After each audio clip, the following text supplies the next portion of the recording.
और आप रोए।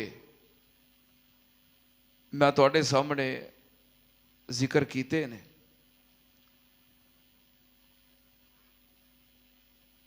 साहबे ज़ौक अहबाब दा ये मुतालबा है कि नबी पाक सल्लल्लाहु अलैहि वालैहि वसल्लम दा आंसू बहाना ये भी उम्मत वास्ते रहनुमा है, और आप दा मुस्कुराना भी। इस वास्ते उन्हें कहा कि उन मुत्तसिल दे नाल ऐसा जुमा भी होना चाहिए कि नबी पाक सल्लल्लाहु अलैहि वसल्लम की सीरत दे हयात मुबारका दे विचों उन वाक़यात दा जिक्र होए कि जिदे अंदर जिन मवाके ते नबी पाक सल्लल्लाहु अलैहि वसल्लम बोलो मुस्कुराए, आपने तबस्सुम फरमाया, आप हंसे।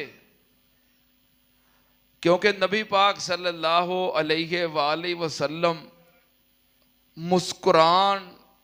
मुस्कुराना भी दीन है। आप आंसू बहान, आप दा आंसू बहाना भी दीन है। तो मैं इंशाअल्लाह कोशिश करांगा कि खुतबा जुमा दे मुख्तसर वक़्त दे अंदर उन चंद वाक़यात दा जिक्र करा जिन मवाके ते नबी पाक सल्लल्लाहु अलैहि वसल्लम मुस्कुराए, आप हंसे, आप खुश होए, आपने तबस्सुम फरमाया।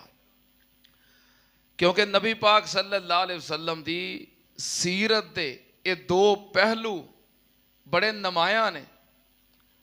आप जन्नत दियां खुशखबरियां सुना के हंसांदे भी रहे और जहन्नम दे अजाबां तो आगाह करके रुलांदे भी रहे।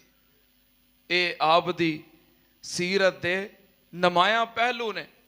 अल्लाह पाक ने फरमाया, लक़द कान लकुम फी रसूलिल्लाहि उस्वतुन हसना लिमन कान यरजुल्लाह वल यौमल आखिर व ज़करल्लाह कसीरा।